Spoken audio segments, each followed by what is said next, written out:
Outdoors Queensland acknowledges the traditional owners of the land where we gather, even as we do so electronically from various locations, and we'll pay respect to elders past, present and emerging.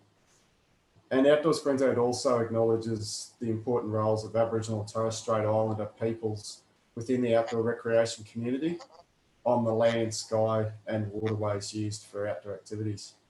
And we do acknowledge the support provided to Outdoors Queensland and the outdoor sector by the Queensland Government. So I just saw a couple of comments in the chat feature already, a couple of Happy New Years, and David says it's his first Zoom session of the year. Mark and I have had a team meeting by Zoom the other day, so we're on our second one, but gee, I hope we don't have quite as many as we had last year, to be honest. But happy to have everyone joining us. But yeah, let's hope it's not quite as hectic as it was last year. Off to a rocky start, though. Yeah, it wasn't a great start. Nah. So, yeah. I should introduce myself, Dom Courtney, Executive Officer of Outdoors Queensland. Mark Squires is my co-host and is joining us there, as I think most of you are probably familiar with Mark's wonderful work.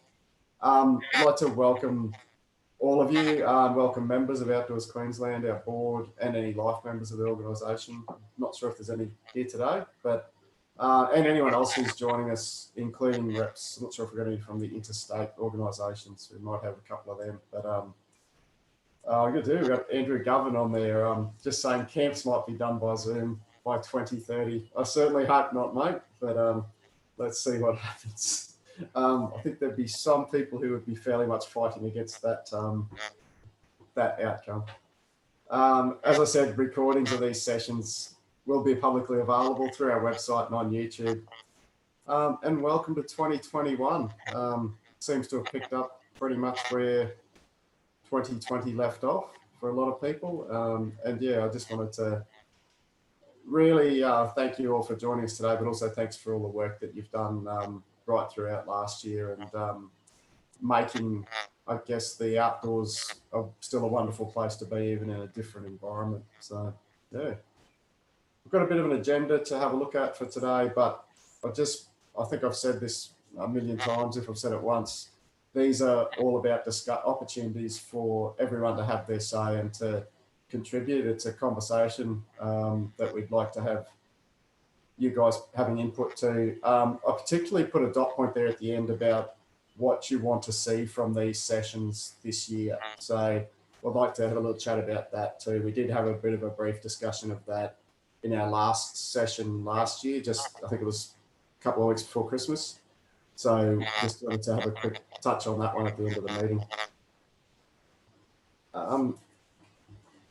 The big news for us right at the end of the year, I just wanted to touch on again, is we finally got our transition across from Corf to Outdoors Queensland. That was voted on by our members and unanimously accepted in March last year. And it took a little while to get all the formalities sorted out. I don't think COVID helped us with that, but yeah, it just was a bit of an administrative process. But we are Outdoors Queensland now. I wouldn't be surprised if I occasionally use the word Corf because it's still habits die hard, as probably everyone's aware. But yeah, there's certainly going to be significant efforts in rebranding across to Outdoors Queensland for us, and giving myself a little slap on the wrist if I do talk about Corf every now and again. But that's not to say that the history of what Corf has done for the outdoor sector in Queensland should be forgotten. We're still the same organisation and still looking to do mostly the same sort of stuff as far as advocacy and representing the outdoor sector, but also looking at how we might expand that and how we can move the organisation into the future, which I think is what Outdoors Queensland was always intended to be. So yeah, just wanted to touch on that. And yeah, if I do say Corf, just you can remind me, but please forgive me at the same time. So I've had to try to answer the phone in the right way. That's one of the adjustments coming back to from after holidays.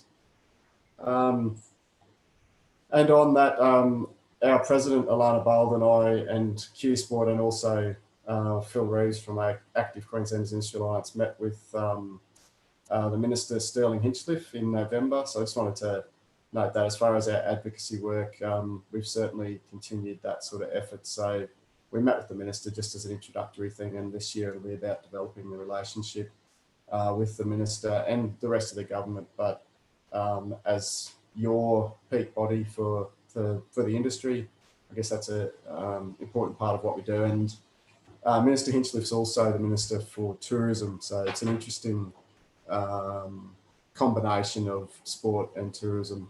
So yeah, I think there'll be plenty of opportunities there for us to work with the minister and his staff, but also maybe a bit more closely with Department of Tourism Events Queensland. So that'll be, I think, a good thing.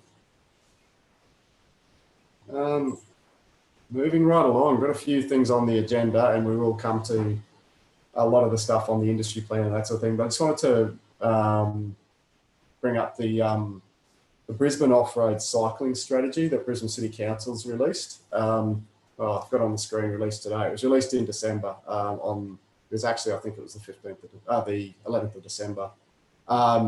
So the feedback is open until 28th of February. So that is, I think it's a good document. It's one that we have an opportunity to provide the council with some feedback on. So there's links to it from our website, and just have a look at it and provide some feedback. And we'll certainly be working with Oz Cycling, which has replaced MTBA, or MTBA's combined with the other cycling peak bodies to form Oz Cycling. Denise Cox, who's on the board of Outdoors Queensland, the Vice President, is our key contact there within Oz Cycling as far as the MTBA representation in that space. And we'll be working with Denise and also with other interested stakeholders like the BORA, the Brisbane Off-Road Riders Association, to put in a submission in relation to that draft strategy, which is a part of what we do, I guess, on behalf of the sector. So yeah, just encourage you to have a look at that one and put in a submission, or even let me know what you think of it. If there's anything in there you think that we might have missed, happy to have a chat about it. And that could influence our submission that we make. Also, another inquiry that this took place last year, which was the federal government had an insurance inquiry, and they released their report in December last year. Just wanted to bring that up again. Some of that stuff, you can see what it says on the screen. I won't read it out to you, but yeah, they certainly have found some issues with the delivery of insurance products. I'm not sure what they're going to do about it. So that's probably the big question that would be interesting to see what happens there. So, and I know that's affecting a range of operators across the outdoor sector. And it's certainly something, a space that we need to watch a little bit closely and provide some input to it. And on that, QATIC right now, the Queensland Tourism Industry Council, they're running a national survey about insurance. So I just wanted to bring this to everyone's attention. And I think Mark's just shared the report from the insurance inquiry, the federal one. We've also shared the QATIC, this survey as well, and we can put that in the comments too. There's a link there at the bottom of the page. And this survey, it's not just for tourism operators, that it's primarily tourism operators, but they include in their categories of businesses one that says something like adventure activity providers or something like that as one of the categories. So that would apply to quite a few organisations. So if you do want to contribute to that survey, it's a nationwide survey. I think it would be worthwhile. So just wanted to bring that to everyone's attention too. That QATIC, I think, are coordinating it on behalf of the nationwide tourism industry. So I think it's a good one to have there. And Mark's just shared that link in the comments as well in the chat feature. So yeah, does anyone have any comments or questions on that stuff so far? I know I've ripped through it a little bit quickly, but I wanted to make sure we can spend a bit of time on further developments, particularly in relation to industry plans and the stuff about contact tracing too. But as I said, it's not just about me droning on. If you guys have got any comments or questions, please say so. Feel free to unmute yourself and speak up.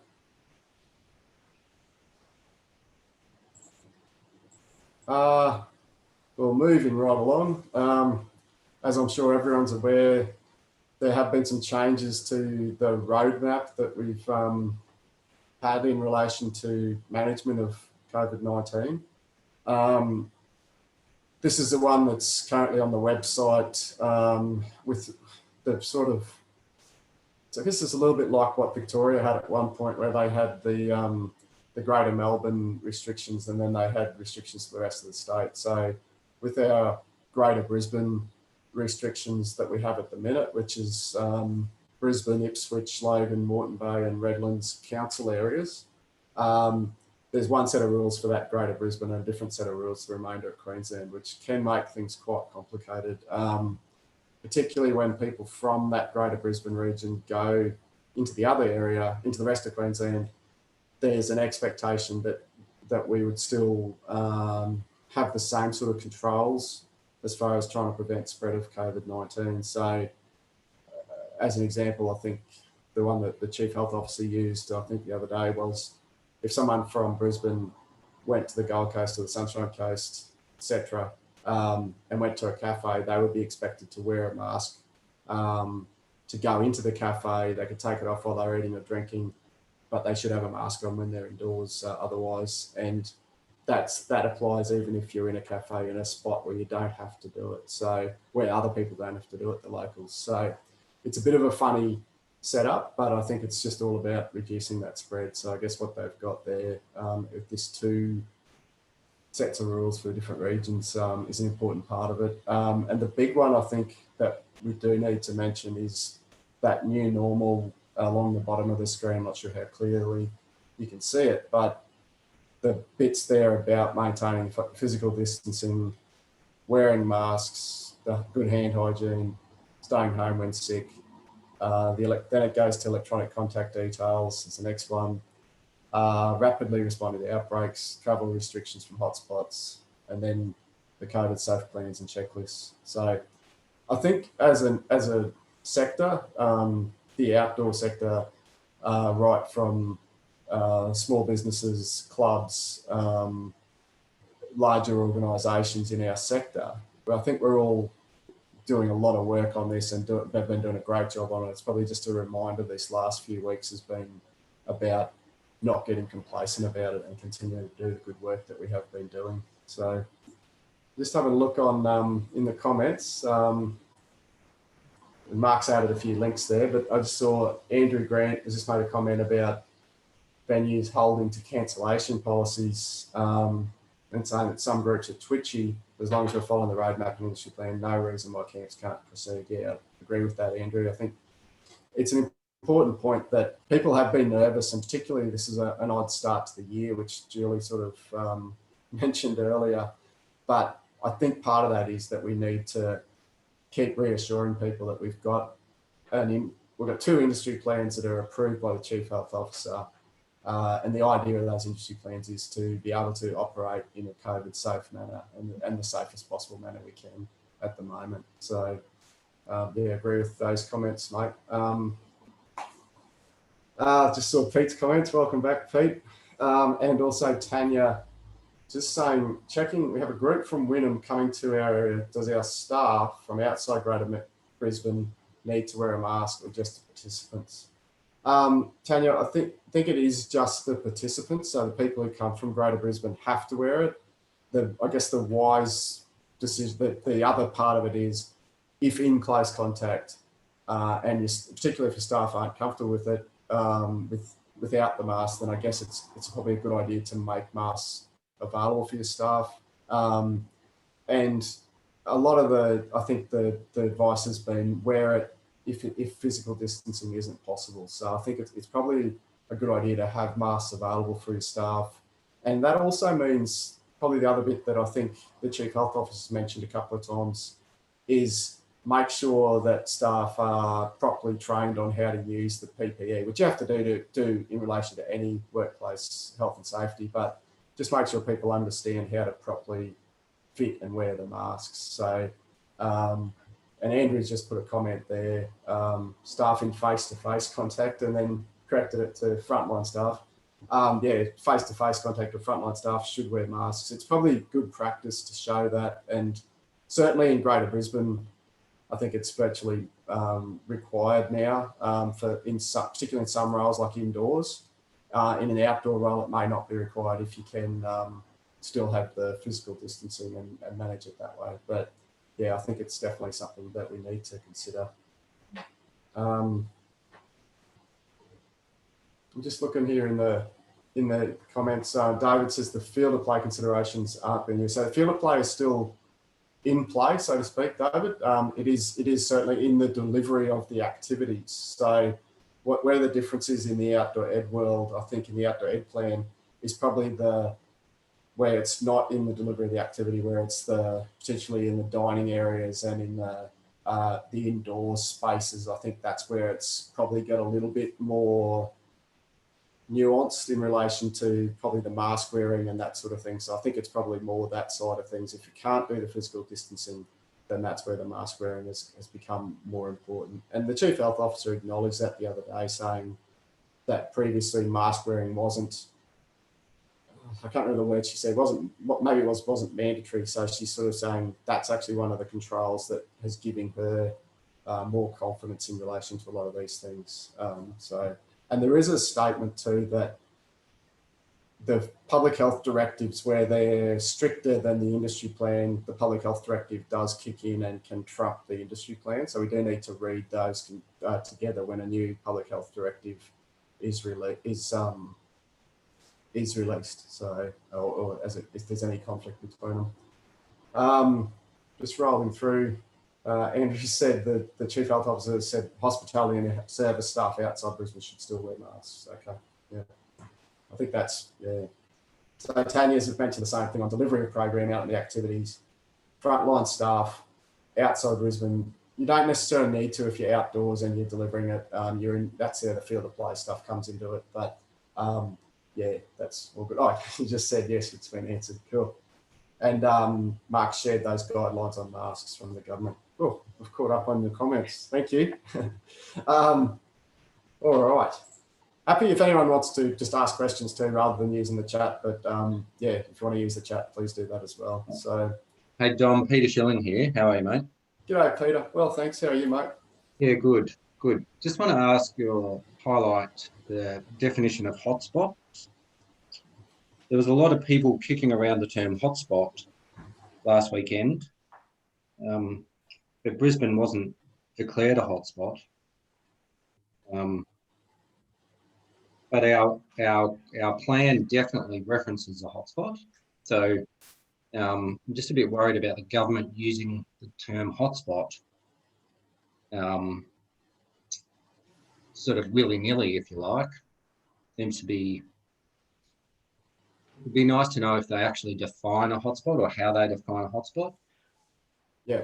I think, Peter, in the past, the hotspots have been like, for a while, Greater Melbourne was a hotspot. And I don't think, and I'm happy to be corrected on this, but I don't think they declare areas within Queensland as a hotspot. Maybe that's just because we haven't had to, because we haven't had any serious outbreaks in a particular area other than the recent one. But even then, the direction that the Chief Health Officer put out, I think they used wording of something like area of concern or something like that. They declared Greater Brisbane, I think it was something like an area of concern, or it's probably not exactly the wording, but I don't think they used hotspot, as you say.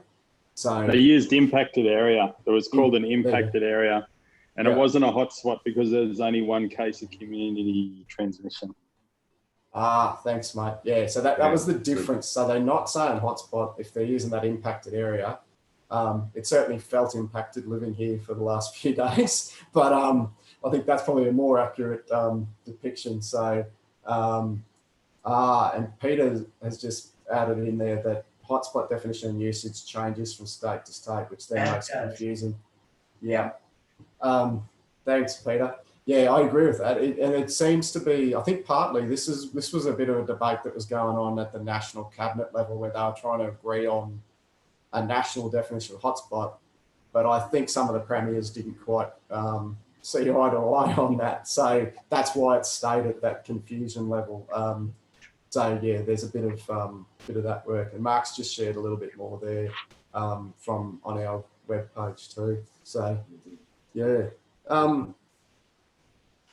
just wanted to, I guess, rip through the industry plans. Nothing's changed since early December, which is obviously 6 weeks, but some of it was done with the Christmas break. So, but when we did the changes that were made to the outdoor rec activity providers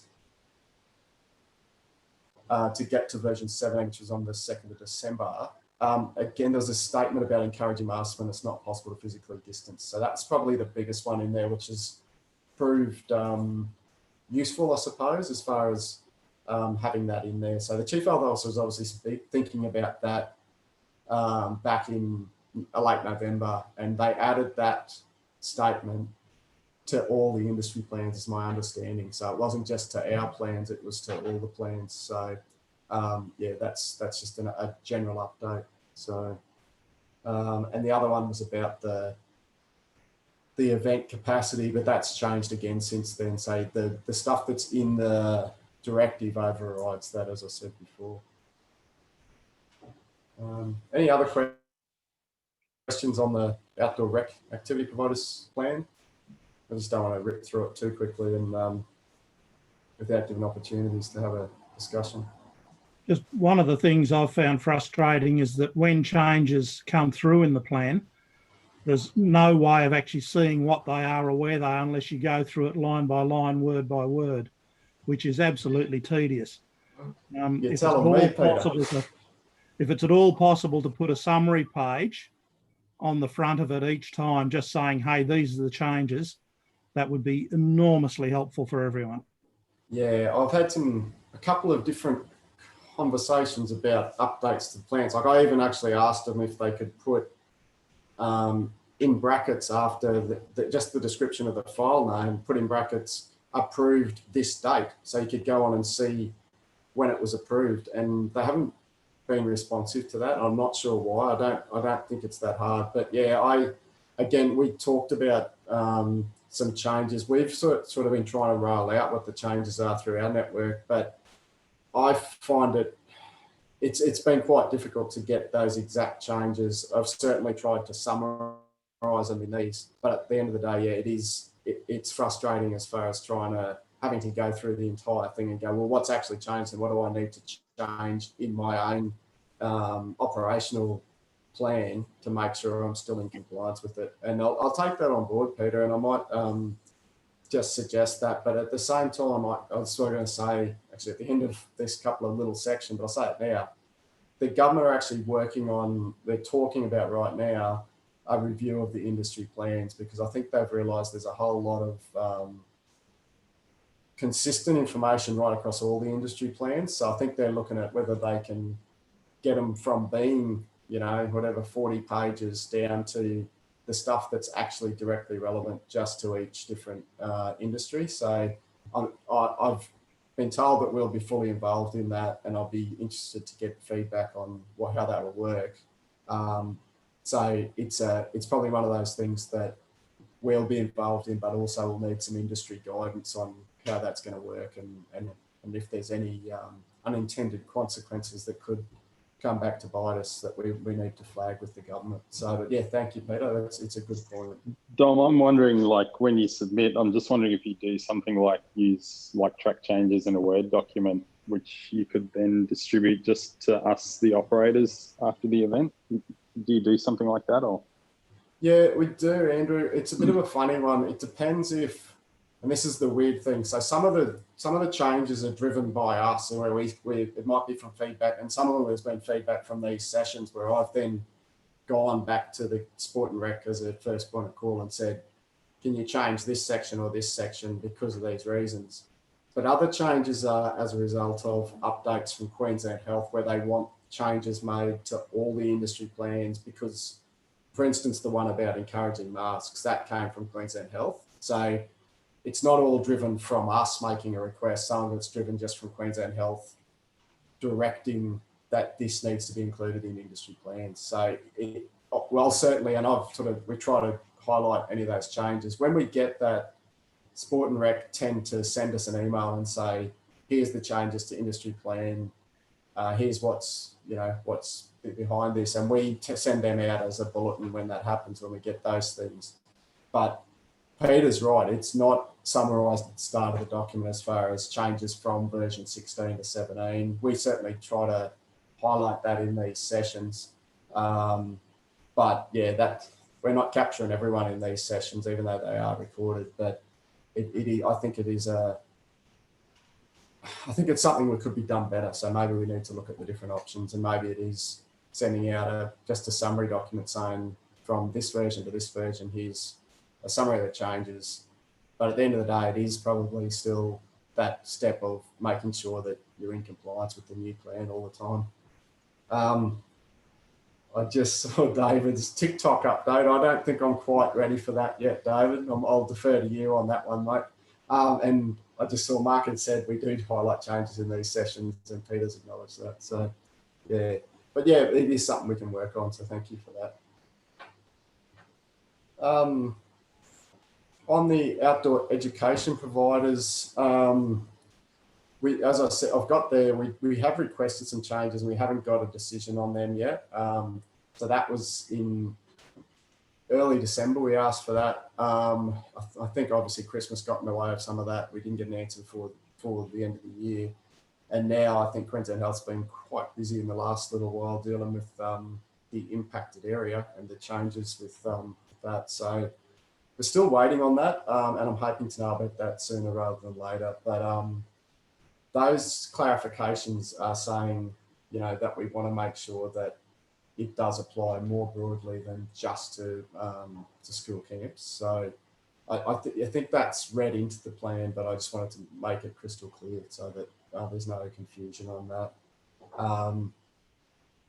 Yeah, so as I say, we're still waiting on answers to that one. Any questions on those ones?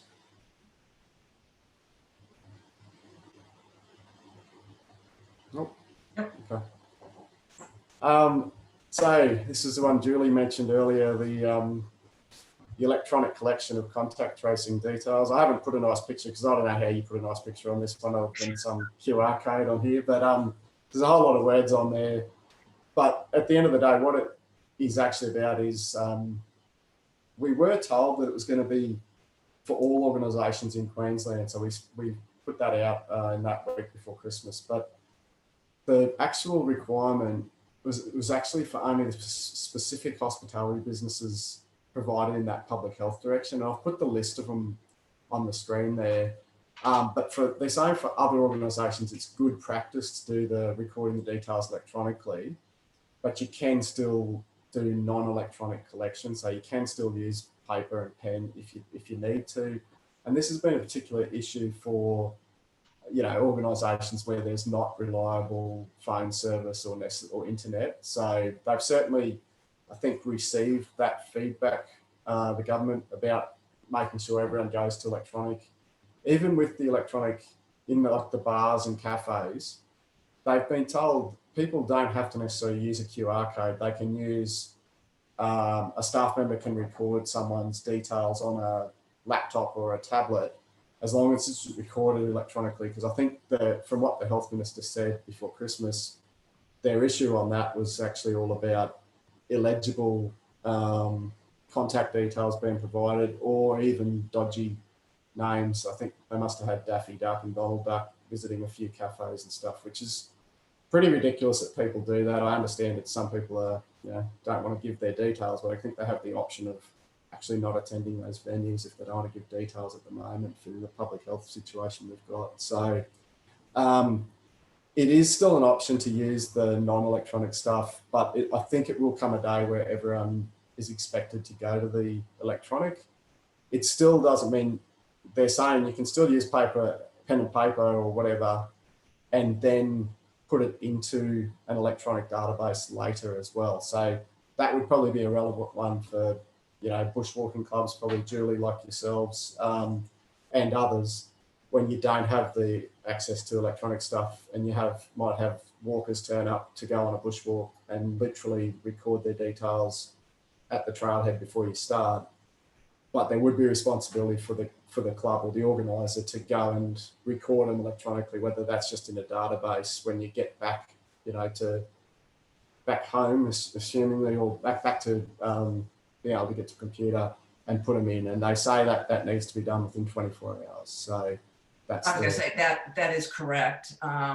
As far as meetings and things like that, when you say that it's only the food sector, as you've highlighted there, it really actually is, you might as well start doing it now, because even if you do it on paper, if the Queensland government contacts you and says, okay, we got to do contact tracing, you've got to have that, and it has to be input into, say, an Excel spreadsheet.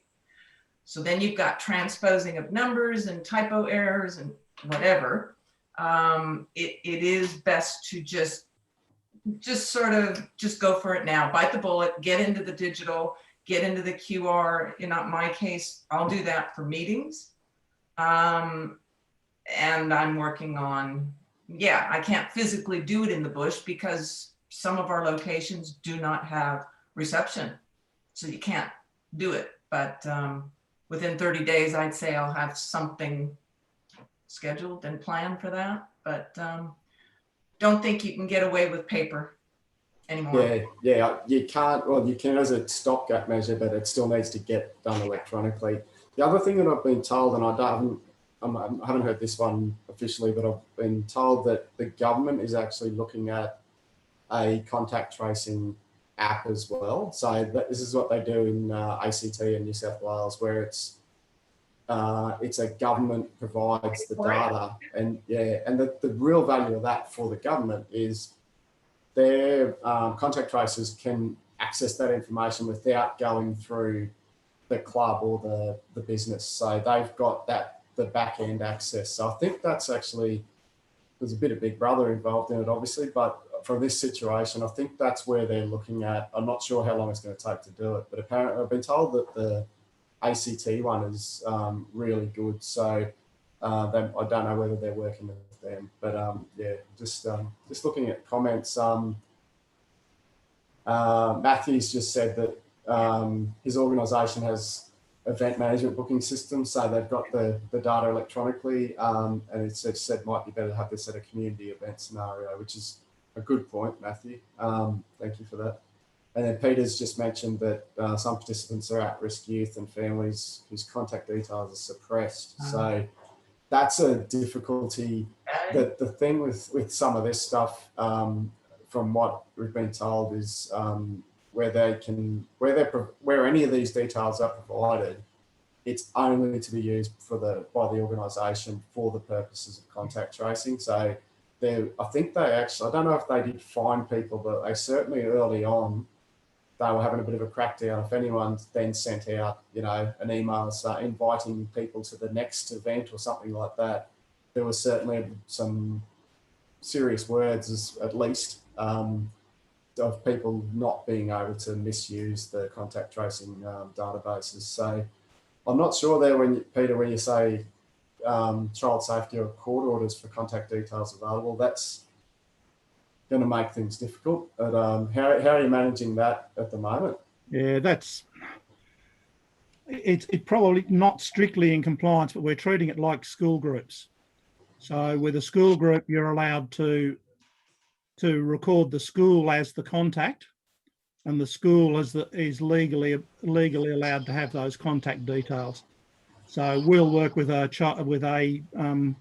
youth shelter organisation or an organisation working with highly at-risk people, and in those cases we have the agreement with them that they hold all the individual contact details, which they're allowed to do, and we use their contact as the contact for everyone.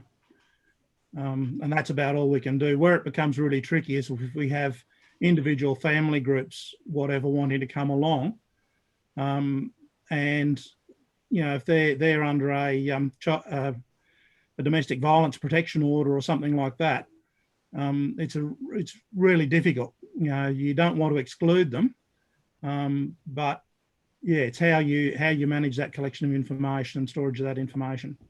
Yeah, and it gets pretty tricky, as you sort of alluded to. I think that sounds really good, the way you're managing that. I think that there's possibly some minor risk, involved in. There's a level of trust, I guess, with with the organisation, that they will be able to provide those details within the time limits expected by Queensland Health. But if you've got that relationship with the providers, particularly, and you're confident they can do that, I think it's probably not a huge risk, but it's still that understanding and having that relationship with the providers. That's where it's a bit tricky. We have that in writing as part of our agreement with them on each of the activities, but it's still a bit, it's a little bit on the fringe in terms of the rules as such. Yeah, and I think that's probably where it comes to that little bit of. And so a lot of this stuff is probably that judgment call, where you want to make sure you're making the experiences available to the people who need it the most. And some of those people are definitely in that category. So it's great that you guys are doing that to still be able to provide the sailing experiences for people. But it's also understanding what's required, I guess, for everyone. And we do our public event bookings as an online stuff, and we now actually collect those contact details as people make their bookings. Yeah, and that's what Matthew was saying before about Nature Freedom's system, where they're just grabbing the details as you go, which is great. And it just makes sure they understand that, that's all there, and then go from there. Yeah. That's spelled out on the form that they fill in, that's what it's for, and that's how it'll be kept and stored, and when it'll be deleted. Yep. Okay. Good work.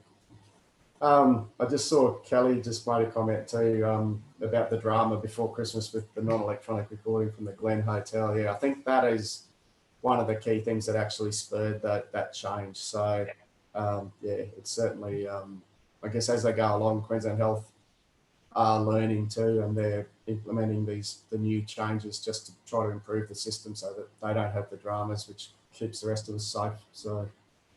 Just understanding what those changes actually, the impact they have, and how we manage it in our settings. So the example that Julie gave, where, you might just not have any reception, I think everyone's aware of that, so that's something that has to be managed.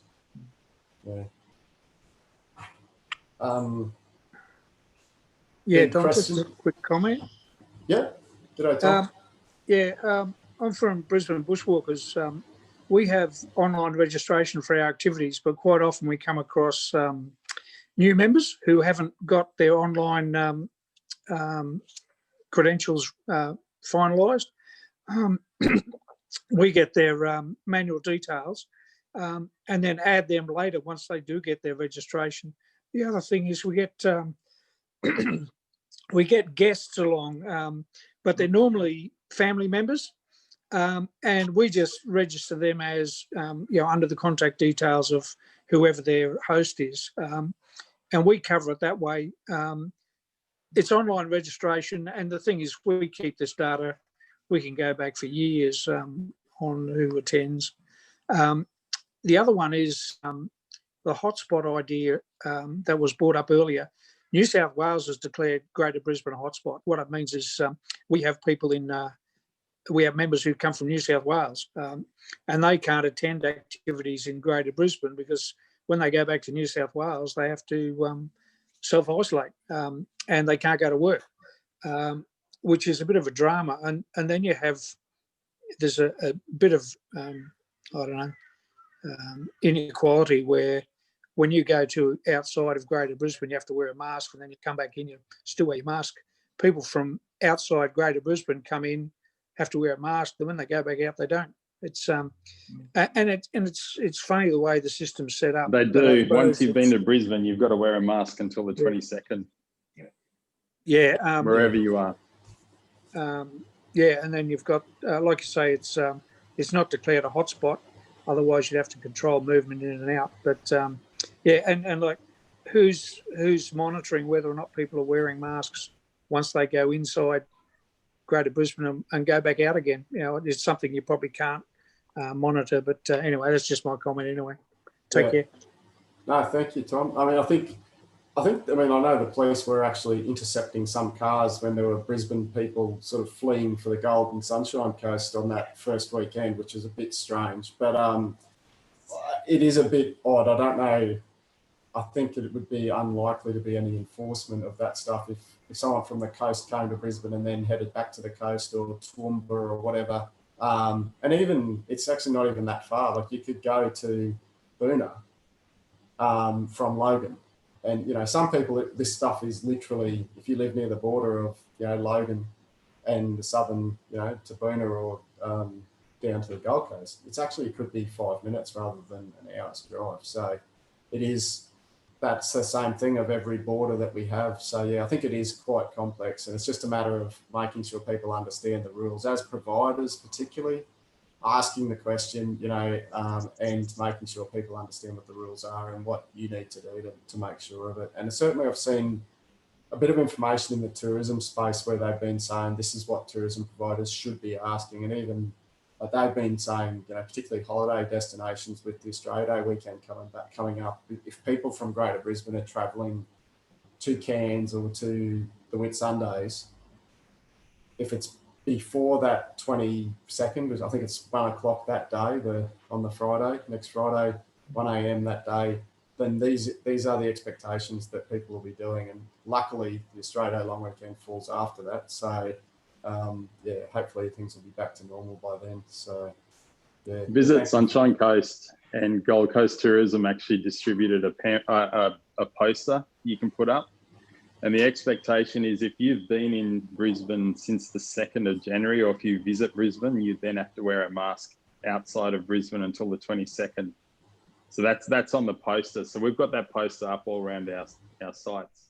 Yeah, and you're supposed to have it with you, even if you don't have to wear it. Like if you're going for a walk or whatever, you're supposed to have it. The rule is you have to carry one. Yeah, exactly. Yeah. So I've literally been going for my afternoon walks and my morning run with a mask in a Ziploc bag in my pocket, so that I'm following the rules, because of course I'm a rule follower. We had staff who visited Greater Brisbane since the 2nd, and they have to wear masks at work now. Yeah.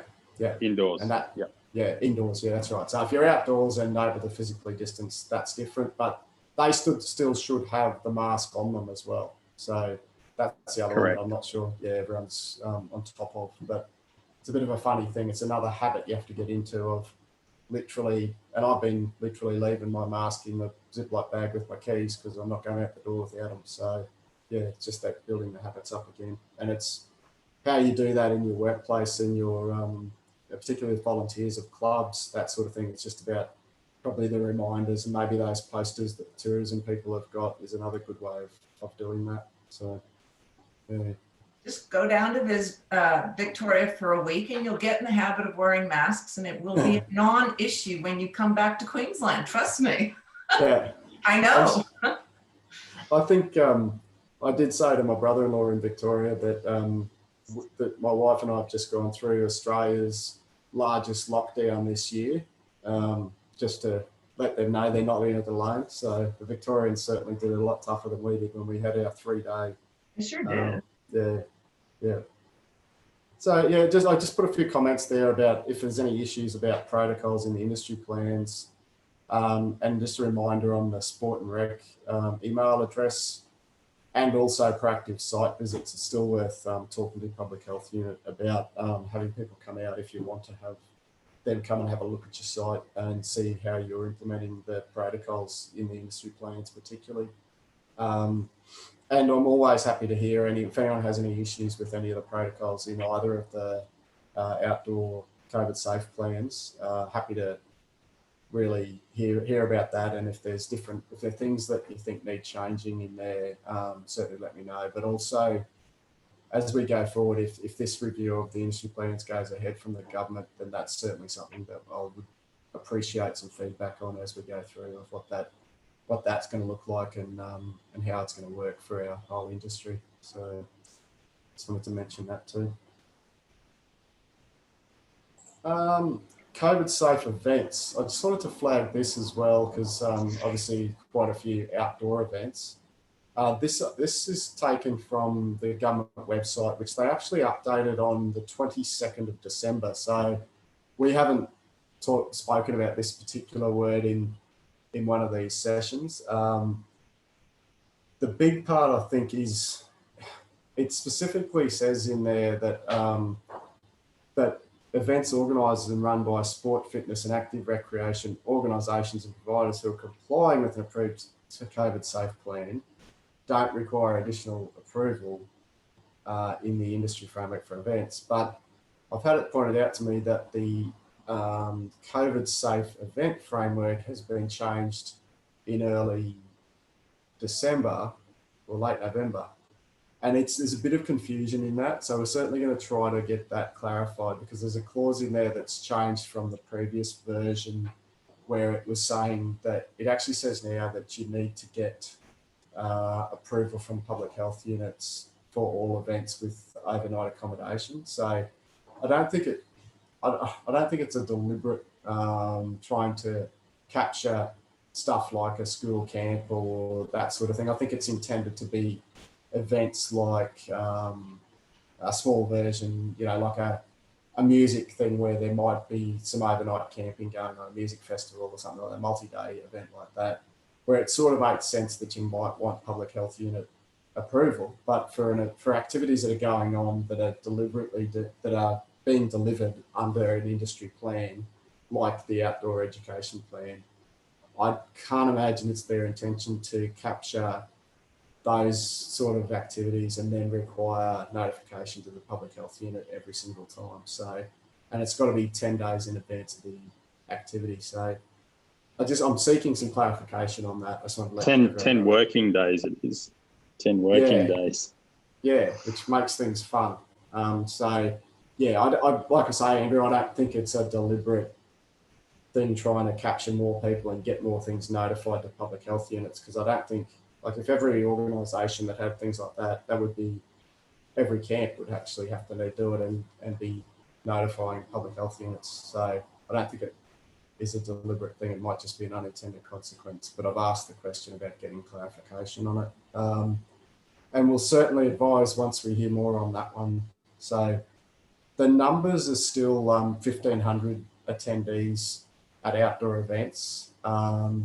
And then the other one for indoor events is 500, but just beware of the changes in relation to the Greater Brisbane and the outside Greater Brisbane, so that those things are also affected by the public health directions and that impacted area direction. So just beware of that as well.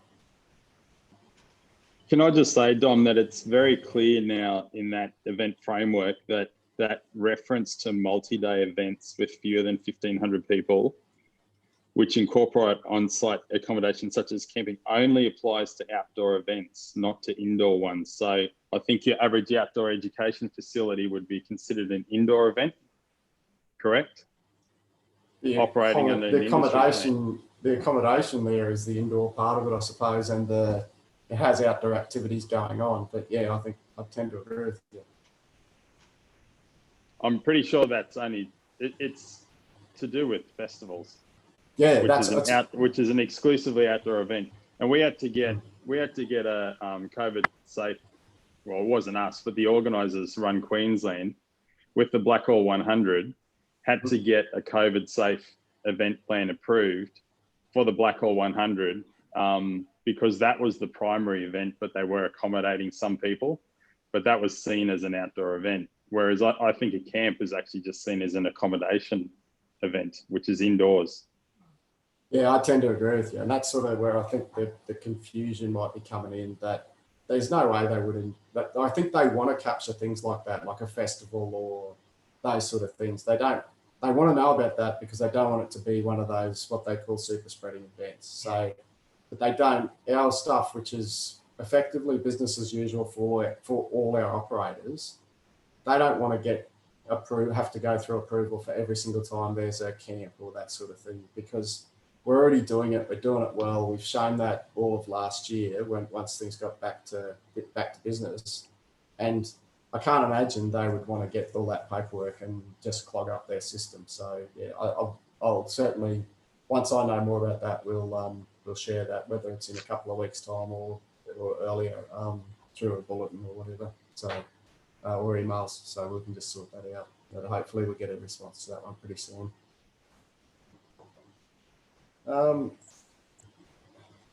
Coffee and conversation sessions.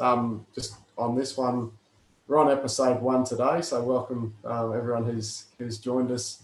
We're proposing to run these fortnightly to start with this year and then reassess.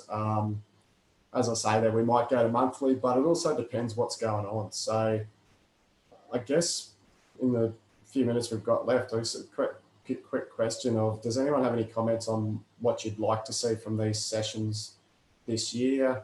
And also if there's things we haven't delivered, you know, that last year that you'd like to see, happy to have feedback on that if there's any extra things. So I sort of just want to open the floor up and see if anyone has any comments on what you would like to see, maybe what you wouldn't like to see, maybe me droning on as much, I'm not sure. But yeah, happy to just see what people think. I'll just speak as being my first time visiting these meetings. It was more of a recce just to see what they were about, how I can be involved in it, or if it's information that's pertinent to me or the club, I should say. So at this point, I don't know what to put on an agenda, but I will always tag along because there's always something that with the topics that are going on these days in today's environment. Yeah, the more information I've got, the better. So I can't contribute to the agenda at this point. That's right. But as someone with new eyes, I guess if you if there's something that you think we have missed or something you think would be great, it's probably more concise than I had expected, which I appreciate. I thought it would kind of go off into too many tangents, but personally today I found it quite to the point on the few topics that were to be discussed. Thank you. Yeah. And Peter's just added a similar comment. COVID plan updates or issues and updates are very helpful. Thanks, Peter. I should have said too, Pete Smith, did you want to mention anything about the world of the inside the outhouse, mate, if you're still with us? Oh yeah, hello everyone. It's good to be back talking to people and talking about these pertinent issues of the world. Last year we hosted an interactive webinar called Inside the Outhouse. We hosted it every weekend. We will be returning in 2021, starting in early February. Like Coffee and Conversation, brought to you by the wonderful people at Queensland Outdoors. We haven't actually totally come up with our time frame yet, but we will let you know via the Inside the Outhouse website and our socials when that happens. Watch this space. Thanks very much. Thanks, Pete. Does anyone else have any other feedback on what you'd like to see from what we've been up to in these sessions, or, you know, really, if you want to, you can contact me later about it, or, you know, if you're obviously happy with how things are going, we'll do that. I just want to have a bit of a chance to review these as we go along and make changes to make sure it's hitting the mark for everyone who is attending. And I'll probably also put that out there for anyone who has got this far on the recording. If you have any comments that you want to let us know about, you can contact Mark or myself about different things you might like to see. Yeah. Hey Dom, I just posted in the chat. You may have missed it.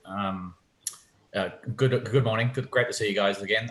Great to see a big audience here this morning. There's an AEE roundtable via Zoom at about 5 a.m. Thursday morning next week. That's a free Zoom session. That's a great forum of Americans, Canadians, and lots of internationals who talk about what's going on in their world for about an hour. And then before the next CORF, Outdoors Queensland's meeting, the Association for Challenge Course Technologies are also having their virtual conference. Again, usually uniquely American. You've got to fly into a various country or part of the States. It's all going virtual. That one's fairly pricey. It's about $400 Australian if you're not a member.